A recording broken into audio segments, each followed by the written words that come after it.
اللہ نے کب کہا ہے کہ مجھے تمہاری نمازیں چاہیے؟ اللہ تو کہتا ہے تمہیں تمہارے لیے نمازیں چاہیے، اور نماز کو اتنا کیجول بنا لیا میں نے۔ صحیح مسلم کے اندر حدیث ہے، آپ صلی اللہ علیہ وآلہ وسلم نے فرمایا بندے کے کفر اور اسلام کے درمیان فرق ہی نماز ہے۔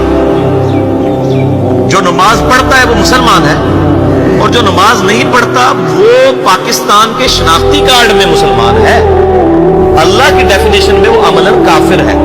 صحیح مسلم انٹرنیشنل نمبرنگ کے مطابق 246 نمبر حدیث ہے، آپ جا کے پی ڈی ایف کھول لیں، اسلام 360 میں جا کے 246 نمبر حدیث صحیح مسلم کتاب الایمان چیپٹر میں کھول کے دیکھیں کہ بندے کے کفر اور اسلام، شرک اور اسلام کے درمیان فرق ہی نماز ہے۔